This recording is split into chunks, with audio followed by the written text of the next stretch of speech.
is Our House is about family. It's about connection. It's about togetherness. It's a collectivist statement about the power of artist communities, the power of the artist communities that we build when we come together to toil and make something beautiful. And it's a reminder to us to never take these spaces for granted. Let's show up for every rehearsal. Let's show up for every practice session with the zeal and the enthusiasm and the love that we have for each other, for the privilege of being able to make art together, and of course, in deep awe and respect of the service that we give to our communities. That's what This Is Our House is all about. We chose to commission Alysia Lee because we first came into contact with her through her piece, Say Her Name. This was a piece that was very impactful to all of us at Baltimore Choral Arts. We read through it during the pandemic, during a parking lot rehearsal, and decided to keep it in our repertoire. I then taught it to the Westminster Choir College Symphonic Chorus, and through those interactions, it led to more and more virtual sessions where I invited Alysia to come to various ensembles to talk. It's so important for us to highlight the unique situations that we find ourselves in Baltimore, because it reflects who we are. The choir is a group of 130 people, each with their own different stories, but collectively we share one story, which is where we live, how we interact with each other in this place that we live. So we really wanted someone local and someone who was really of the community to be able to represent everything that we felt about this pandemic and how it intersected with the events surrounding George Floyd's murder and the fact that, you know, we are sitting here living in the city where Freddie Gray died. And so we just felt like Alysia Lee was uniquely qualified to speak to all of those things and to help us come together to sort of reflect upon and tease out what we were really feeling in the depths of our souls about where we lived, about Baltimore, and what it's like to live here, particularly what it's like to be in a community of singing in this place during this unique time. I was very lucky to be able to sit down virtually with groups of singers from Baltimore Choral Arts. And I guided them through a reflective process. We thought about the last year. So all of us had this shared experience, of course, of living through a global pandemic. And for choir singers, that has meant really deep, innovative practice and shifts to the way that we think about music, the way we think about our ensembles and coming together. You can't sing together on Zoom. That's for certain, in the ways that we are used to, which means all together at one time. But folks have still found a way to make music, right? That's that Jurassic Park theory. We always find a way. And so when I met with these singers, I was deeply moved by their deep, profound connection to their choral community, because I'm a choir singer as well and a choir director. And I also miss the immediacy of singing together in space. But we also found a deep sense of gratitude about being safe and knowing that we have something to return to that would bring us so much joy. So that deeply resonated with me, and the words of This Is Our House really started to form right after those meetings. I was a bit hesitant to participate in Alicia's Zoom call, but her excitement and passion for the project really compelled me to do so. Her enthusiasm was contagious. I was curious to see what questions she would ask, how our responses might manifest themselves in the final composition. For example, she asked us to describe Baltimore in 3 words. She asked what our most memorable choral arts experience was. She asked us to talk about our choral experiences during COVID, how we stayed connected, and how different that was from actually singing together in person. The questions posed on the Zoom call were thought-provoking, and it was interesting to hear others' thoughts about their choral arts experiences and what we all missed when we couldn't sing together. I decided to take part in the commission project, even though I wasn't performing in the concert, because I wanted to feel part of the choral arts community. Every rehearsal that we used to have before COVID was a coming together. There's a little bit of small talk. We're making this beautiful music together, saying our goodbyes and coming together every week to really have that community collaboration. And it's just something we couldn't do during the pandemic in the same ways. Having our parking lot rehearsals and doing some Masterclasses on Zoom was, a nice alternative, but it really didn't give you that same feeling of community. So when we had this opportunity to have the interview with Alysia and do kind of our brainstorming together as a group, it really made me feel like one of those projects. When we make beautiful music together, it's a similar process. Even though we might not be changing the words or coming up with all of the notes, we are working together to build something new, something that is Baltimore Choral Arts. So this process seemed like the next best thing that I could be involved in. In my discussions with the singers, they revealed to me and to each other just how important this choir community is to them. I think all of them knew. Many members of the choir have been coming back to the choir season after season after season. So many of them knew that this was an important part of their life, but they did not know how it was transforming them weekly, right? That touchstone of coming and singing together was a life affirming. And what I saw was a group of people that were yearning across time and space to connect with each other. And it was very powerful to be able to be a part of those reflection sessions. And it was also affirming for myself as a singer to remember that this community, this musical community that awaits on the other side of COVID, is a community that is truly spectacular. And one that I want to make sure that I show up every time to embrace fully and to never take for granted all of the beauty around me and the gift of each person in the space. What a gift each person's presence is when we come together. And may we never forget. And it was really kind of a wonderful relationship, a perfect match for me because she just injects so much vitality and energy into the conversations around modern music making, how choral music can affect social change, and choral music making in diverse communities and neighborhoods. I wanted to make sure that the piece was wrapped around a few different ideas were wrapped around. Number one, we have held our breath collectively, not being able to sing together in person for over a year. So we had a lot to say, and I wanted to make sure that the piece had all of those different components of ideas around why the power of the house, right, the choir itself, the space is really metaphysical in a way, right? Because the choir, we tour, we travel, we sing on different stages, but we are a house.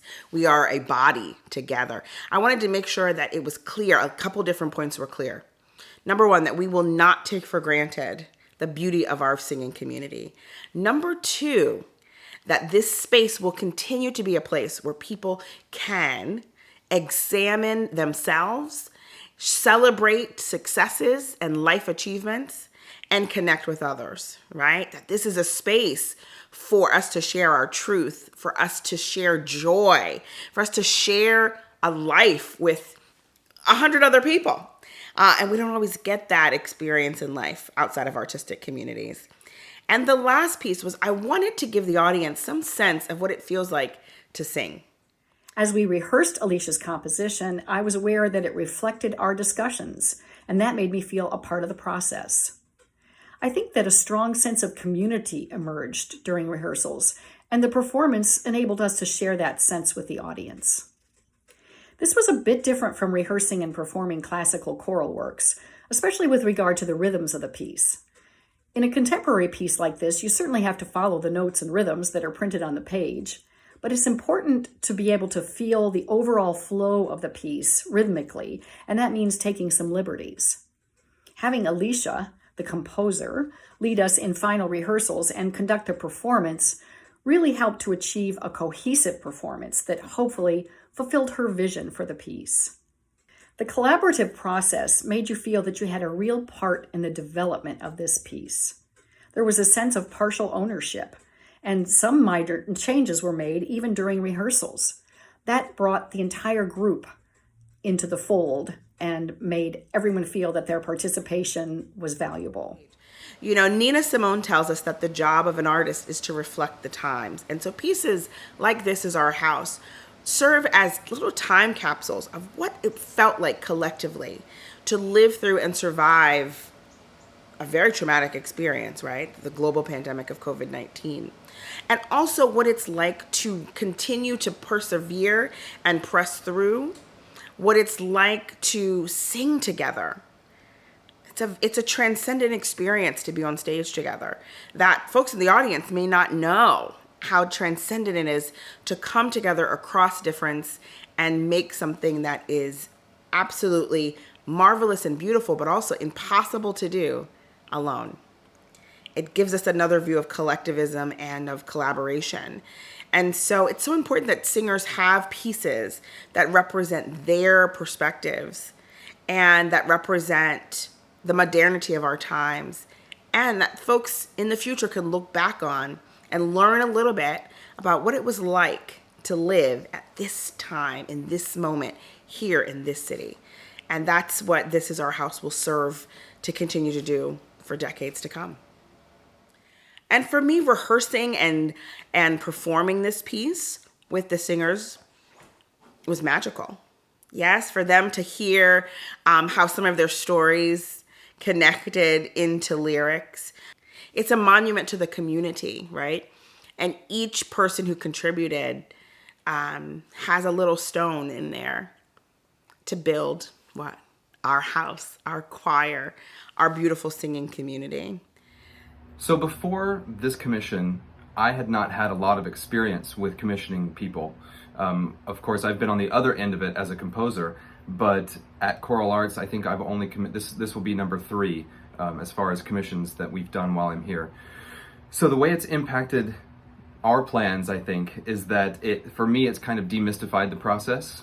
It's also shown me how valuable. I always knew, of course, that this was a valuable effort because I myself am a composer who likes to be commissioned, but it showed me how valuable this process was because it enabled us to examine ourselves as an ensemble and as people, but it also gave us an opportunity to create something and be on the ground floor of a process that not every choir, not every ensemble is fortunate enough to be able to see. So I think in the future we will be commissioning many more things. I think it's also really great that we're exploring different ways of singing. Alysia Lee's music was there's some aleatoric elements to it, there's some give and take, there's some flexibility, there's some newness, there's some popular styles, and that is something that needs to be further explored in our repertoire as a whole choral community, and especially in Baltimore Choral Arts.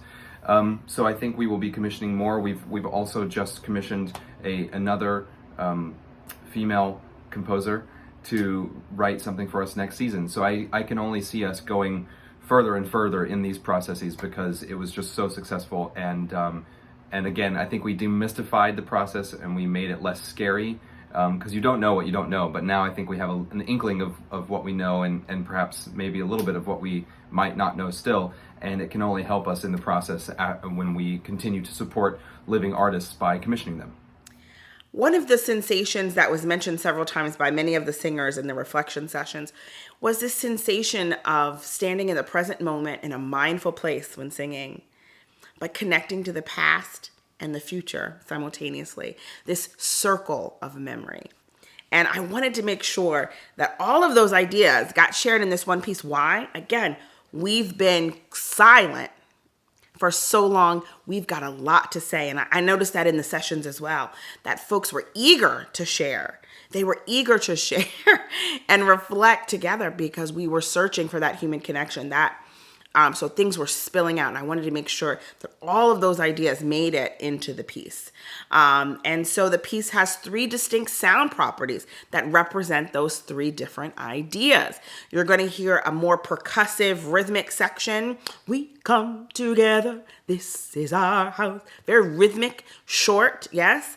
And then you're going to hear these longer phrases. I am one, I am home. We are one, we are home. These longer phrase melodies, these more legato, longer shapes, you're going to hear that shape as well, right? And you're also going to hear that circle of memory shape in the middle as well. So we want to look out for those different distinctions. And we have so much bottled up inside of us by being stifled, not from being creative, but being stifled from being collaborative together in the way that we know, yes? And having to rely on innovation to kind of make it work. It's a breath of fresh air sometimes just to return to what we know and love. And I knew this piece was going to give folks their first opportunity to do that. And I wanted them to be able to share all of the ideas. I wanted them to be able to share everything they'd been holding back. I hope that when people listen to this piece, they are reminded of what sustained them during the global pandemic. In the dark days of the pandemic, what did they look forward to that they can now remind themselves to never take for granted? Maybe it was your work community. Maybe it was your grandkids.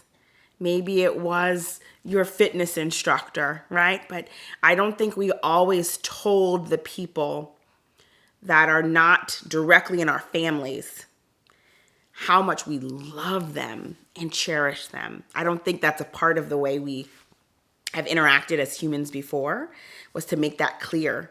And this piece calls on us to do that, to treat lovingly those people that are in our life that make our lives full, to treat them with love and respect and care, to treat it with sacredness. This is our house. We build it together, and may we always dwell in it with peace and gratitude.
We come together, this is our house. Hard things are possible.